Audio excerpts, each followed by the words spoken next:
Let's talk about conspiracy theories and Pakistan. The Intercept just dropped this article, revealing the contents of a controversial cable allegedly from the Pakistani government and leaked by a source inside the military.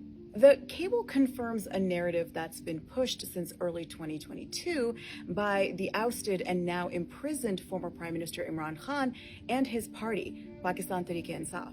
The cable outlines support from the U.S. government for the removal by a vote of no confidence for the then already politically embattled prime minister. It's pretty significant, and it contradicts what's been the U.S.'s official line on the situation in Pakistan over the last year and a half. I feel like I need to bring just a sign that I can hold up in response to this question to say that allegation is not true. I don't know how many times I can say it.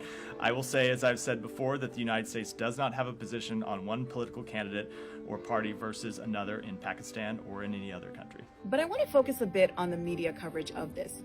There are a lot of persisting tropes that exist in U.S. news media coverage about Pakistan, about the stories that are deemed newsworthy. And one of those persisting tropes is that of the country's perceived anti-Americanism. And that anti-Americanism is usually presented as though Pakistanis have an irrational level of hatred for the United States that lends itself to conspiratorial belief and violence.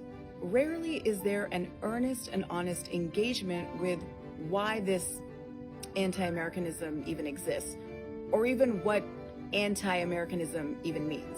Former Prime Minister Imran Khan's accusations of U.S. support behind his ouster didn't have political currency because Pakistanis are pathologically conspiratorial and hate the United States. Those accusations have political currency because there's a very real and long history of U.S. intervention and interference in Pakistan and elsewhere.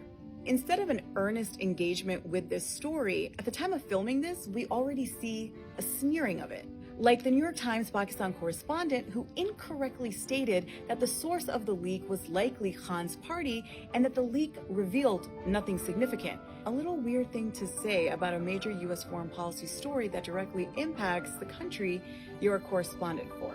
But why is this the case? Well, we have an episode of Backspace, our media critique series, dropping soon on how and why the U.S. news media consistently fails in its coverage of Pakistan. We'll see you there.